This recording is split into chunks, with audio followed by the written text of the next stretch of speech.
Hello, I'm Seema and welcome to part 15 of the chapter, The Solid State.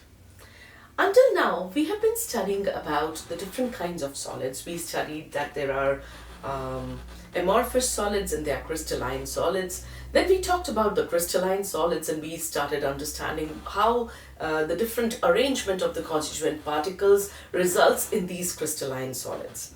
We studied the different kind of unit cells. We studied the packing efficiency of these unit cells. Now in this video we are going to talk about the imperfections in solids. Imperfections, which are also called crystal defects. Imagine just your own self. Stand in front of the mirror. Look inside a mirror and look at your left and right hand side. You will notice, if you look carefully, that even your left and right hand side face do not exactly match. There is a mild difference on both the sides. So when we talk of crystals and we talk of those unit cells where exactly every molecule or every atom or every ion is at a particular spot and only then the crystal is formed, that's a very ideal situation. If you imagine a tree, if you imagine a tree, the tree on the whole looks very beautiful, it looks very balanced, it seems to be having the same number of branches on the left and the right hand side from where you are standing, because of course a tree is three-dimensional, but if you imagine it to be a picture, you will see almost an equal number of branches on both sides, but are they identical? No. So, they are solids and of course they are not crystalline, but even if you take crystals, let us say your mom wears gemstones, and if you go buying those gemstones, you find that they are single crystals, they are huge, they're larger in size, and the single crystals also are not free of impurities or free of some defects in the crystal. So we're going to study about these defects. Now, the defects are basically irregularities in the arrangement of the constituent particles of a solid. So you can imagine this to be the molecules or the constituent particles of a solid. Since I've taken this, imagined them to be balls, and I've taken a very specific size of this lid that I'm using of the Ferrero Rocher chocolates. If you shake this, they kind of take a position for themselves. The particles, when you shake it, naturally they try to take a position. And this is when you've given it a little time, and I've been shaking it, and if you notice, each ball is occupying the groove between the balls of the previous line or row. But do you see this ball? It is a little away. Similarly, this one seems to be a little away. This should have had a ball here, but this seems to be a little off too. So we find, even if you try to arrange them very carefully, you will have some defects in. Now this seems to be more perfect, but this would still have some defects. Imagine a small atom, a very small ball, which can occupy the space between these spaces. That little thing can, if there is, let us say that there was a little impurity, there was something here, and I did not see it, it would still be present in my crystal, so that would be an impurity. So, crystals normally, they follow a short range and a long range order exists in the constituent particles. If you see, in the short range, you see that the particles are touching, in one line they are touching each other. But in the next line, they are falling in the grooves of the other. In the next line, so in one plane, there is an order. In the other dimension, in the third dimension also, if you put a second row over it, you will see that the arrangement again has to be of a certain order. So solids usually have short range, crystalline solids, they show short range and long range order. Let's take the example of this Rubik cube. Every cube is a cube. And this whole arrangement, which is made by the joining of all these cubes, is also a cube. So this seems to be having a short range order, that is the particles that made one cube, if you imagine each corner to be occupied by balls, little balls. Each of these is forming a very specific short range arrangement, and the short range arrangement is expanding into the three dimensions, and therefore a proper three-dimensional larger cube is formed. So crystals are expected, and they do to a far extent, they do follow short range and long range order, but this short range and long range order is not perfect. There is always a little error somewhere, because crystallization is a slow process. It is taking place in nature, and there are many factors which will come into play while making that. And it's the body tried to make an identical seema on the left and the right hand side, yet it could only do as much as it could. And it's the same with every human being. So the crystalline, or the formation of crystalline solids, is always well intended. Now see, a little change in the pressure and the arrangement has changed, and there is an irregularity in the structure. Such irregularities in the structures are called crystal defects. So we understand that crystals are not perfect. Usually what happens, that a large crystal is formed when the crystallization process is very, very slow. For example, these gemstones, the diamonds that we wear, they have been in the earth for God knows millions of years, and they have been crystallized over a very, very long period of time. And when the crystallization process takes place that slowly, the chances of getting a purer or a less defective crystal is more. But what usually happens is, oh, we have Stormy here in our class today. Stormy, do you want to study chemistry? Stormy wants to study chemistry. He usually doesn't jump over my table, but today he's attending my class. Okay, boy, I'll leave you down here. Don't move my camera. You can go out. You can leave. Come, let's go. Let's go. Good boy. Good boy. Thank you. Come on. So, I'm sorry. Coming back to what I was saying. Yes. So, when a large crystal is formed, it is formed over a very long period of time, and that is when you might find a larger crystal.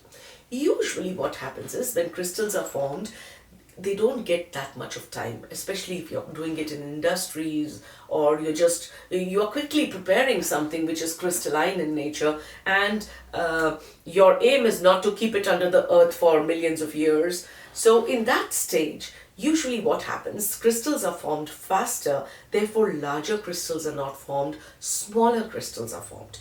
And the crystal that you may be using might actually be an aggregate of many such small crystals. Let me give you one example. There is a rock mishri that we used to eat as kids, even in the temples you used to get them as prasad. Mishri would be little, if you looked at the structure of that mishri, it looked like a rock, like a crystal, which had many small cubes which were kind of condensed together. That is what happens that is what normally happens. You have smaller crystals which join together to form larger crystals. So wherever the joining is taking place, there might be a little defect. The small crystals themselves might have a little defect. So crystals are not perfect. They usually do have defects, which does not mean that they do not have a short range or a long range order. They do try to follow the short range and long range order as far as possible, yet crystals have defects. In this video, we are going to be studying about these different kind of defects. It's basically just an introduction to these defects. So irregularities in the arrangement of constituent particles causes these imperfections in the solids, which are known as crystal defects.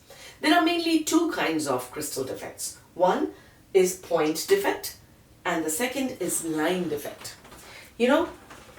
A point defect will be a defect where there is an error at one place. One ball is missing, or there is the error or the fault is at one particular point. And a line defect is, you see, this line seems to be perfect, but here this line has a defect. This ball is not touching this while all these three are. So line defects would be defects that are carried on along a certain line inside the crystal. It may be on the surface, it may actually be going through the crystal, through and through. There might be a fault line in it. So when you look at gemstones and or even go look at crystals, other crystals, here we have the Smithsonian Museum where they have a display of many crystals, and you actually see the defects in the crystals, and it's beautiful to watch how nature tried to make it perfect, yet there would always be a little defect. So point defects and line defects. Line defects are where the defect is carried on in an entire, it makes a certain pattern, it is along the whole line. While point defects are very localized, they are at one point. In class 12, we only study point defects. So now, I'm going to be telling you what are the different kinds of point defects. Point defects are basically of three types. They are called stoichiometric defects, impurity defects, and non-stoichiometric defects. As the name suggests, stoichiometry means when you have a molecule or a salt like an ionic compound, the ions are present in a certain ratio, which is known as the stoichiometric ratio, which is its gram formula, formula. And similarly, for a covalent compound also, the number of atoms of each element would be fixed. So that stoichiometric ratio between the different constituent particles has to be maintained. So whenever such a stoichiometric ratio is maintained, the defect which is there is a point defect, but the stoichiometric ratio is maintained, is called a stoichiometric defect. A stoichiometric defect is a point defect which occurs, but it affects the stoichiometric ratio. The ratio also becomes wrong. It is changing the stoichiometric ratio. Such defects are known as non-stoichiometric defects. And impurity defects would be where there is something which does not belong to the compound, but it is present in it. You know what impurities are. This is impure. The milk that we are having is impure because the milkman adds water to it. So it is impure. When there is something in the substance which does not belong there, it is impure. So such defects which are substances or atoms, or since we are talking of point defects, they would be atoms, ions, which are present and they should not be present, would be an impurity defect. So we understand basically the three categories of defects. Stoichiometric, where the stoichiometric ratio of the compound is not affected, is a stoichiometric defect. Non-stoichiometric defect would be a defect in which the stoichiometry of the compound is affected, it is changed, which actually makes the compound, it kind of compromises the compound. It is changing the chemical composition of the compound. So that is a non-stoichiometric defect. And impurity defect is when you have an alien substance in the crystal. So now let us come to each category. Excuse me. Stoichiometric defects. They are also called intrinsic defects. They are called thermodynamic defects. I'm not going to go into the details. I'm just giving you a brief of what the different kind of defects are. And in the next video, I'll be doing the stoichiometric defects. Okay. So, just an introduction. They are called thermodynamic defects. They are called intrinsic defects. In these defects, the stoichiometry of the compound is not affected. We know that compounds can be ionic compounds. They can be non-ionic or covalent compounds also. So they can be non-ionic or covalent solids, and they can be ionic solids. When you have non-ionic solids, there are two types of stoichiometric defects that can exist. The first is known as the vacancy defect. Vacancy defect means that one of the lattice sites, if these are known as the lattice points, every point, let me take this. Every point is a lattice. Each atom, let us imagine every cube to be an atom. Then every point where the atom should have been present is a lattice point. If one of the cubes is missing, if you just remove one of the cubes, that lattice point becomes empty. So there is a vacancy created. Such defects are known as vacancy defects. Remember, this compound is not ionic in nature, because if it was ionic in nature, then you would have removed either a cation or an anion, and that would have affected the stoichiometry. So anyway, we'll come to that in the ionic solid when we talk of ionic solids. So solids can be non-ionic and ionic. Non-ionic solids can have two types of stoichiometric defects. The vacancy defect, where one of the sites, lattice sites, has a constituent particle missing completely. So it is vacant, therefore it is known as a vacancy defect. The other is interstitial defect. Interstitial is, again, if you look between these four cubes, do you see this point which is a vacancy? It is an interstitial, it's not a vacancy, it's an interstitial space. And interstitial space is spaces between the atoms, spaces that are present between the constituent particles. When you have the defect in one of the interstitial, some constituent particles, they are so small that they may occupy the interstitial site. They may, instead of being on the lattice point, they are occupying some interstitial site. That is known as an interstitial defect. This will happen when one of the constituent particles is so small that it can actually enter the vacant spot. That is the space between, which is not even a lattice site. It is the kind of free area or vacancy or void between it occupies the voids, to be precise. Then we come to ionic solids. How do ionic solids show stoichiometric defect? For an ionic solid to show stoichiometric defect, it means that the ratio of the cation and anion does not change, right? So if a cation is missing, let us say, of whatever charge, those many anions should also be missing which have the same charge.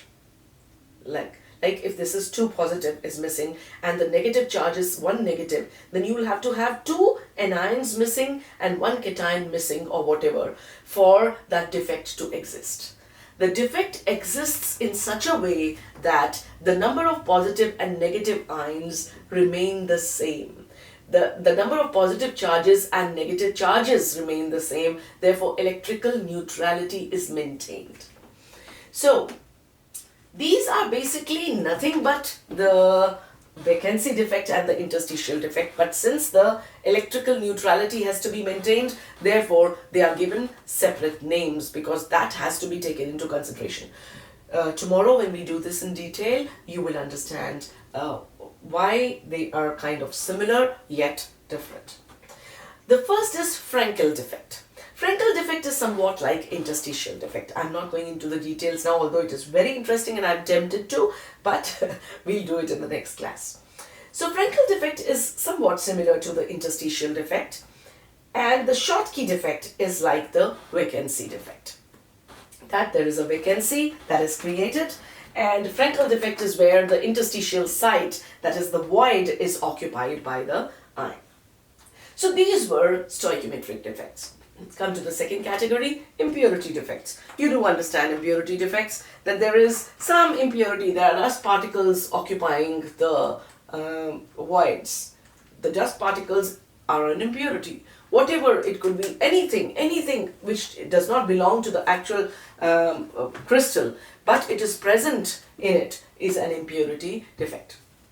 What happens usually, an example here, if you are making a crystal of sodium chloride and you have a little strontium chloride also in it. Strontium is 2 positive and sodium is 1 positive. We find that strontium occupies one site. Wherever the cation should have been present, strontium is present. But electrical neutrality has to be maintained. So for every strontium that is present, there should be 2 chlorines. So one of the cationic sites becomes empty. Why? Because the strontium is 2 positive, sodium is 1 positive, and therefore in order to maintain the electrical neutrality, for every strontium, one sodium lattice point will be vacant because two positives are being given by that strontium. But strontium does not belong to the crystal, therefore it is an impurity defect. We'll talk about this again as I explain it further in the consecutive videos. Let us now come to the third category, that is the non-stoichiometric defects. Non-stoichiometric defects would be when the defect is such that it is affecting the stoichiometry. It is creating a defect in the stoichiometry also, not only in the structure, in the crystalline structure, it is affecting the chemical composition of the substance. So constituent elements present in the non-stoichiometric ratios, they give rise to non-stoichiometric defects, or they are known as non-stoichiometric defects. When the stoichiometry, when you talk of ionic compounds, you have a cation, that is a metal, and the non-metallic anionic part. So we say the cation, either the cation or the metal is present in excess. When the stoichiometric ratio is affected, you will either have the cation in excess, that is the positive charge is more than the negative charge, or you will have a metal deficiency, that is the positive charge is less than the negative charge. So we have two types of non-stoichiometric defects, the metal excess defect and the metal deficiency defect. Metal excess defect is, why is metal excess defect caused? It could be due to anionic vacancies. It could be because the anions are not present where they should be, and that is why metals are in excess. Or they could be due to the presence of extra cations, that is more cation will give more metallic atoms. So there can be two possibilities due to which metal can be in excess. Either the anions are missing or the cations are present in excess. The second is metal deficiency defect. When would the metal be deficient? Metal would be deficient in the opposite situations. When there is an anionic vacancy, no. When there are excess anions. So making crystals in stoichiometric composition, when making crystals in stoichiometric compositions is not possible, usually metal is deficient. Because metals are usually cations, they are smaller in size, and they tend to slip out, and they may not be present in the compound. Sometimes during the formation of the crystal, metals being they are left out of the formation of the crystal, and therefore it leads to a non-stoichiometric defect, a crystal which has less metal in it. So this was a broad layout of all the different kinds of crystal defects or imperfections in solids that we will be studying. With this, I'll wrap up this video. If you wish to watch other videos of this chapter, please click the link that appears on top of the video. And if you found this helpful, give it a thumbs up, subscribe to my channel, recommend it to your friends, and please keep returning for more videos in chemistry. Thank you for watching, and bye-bye for now.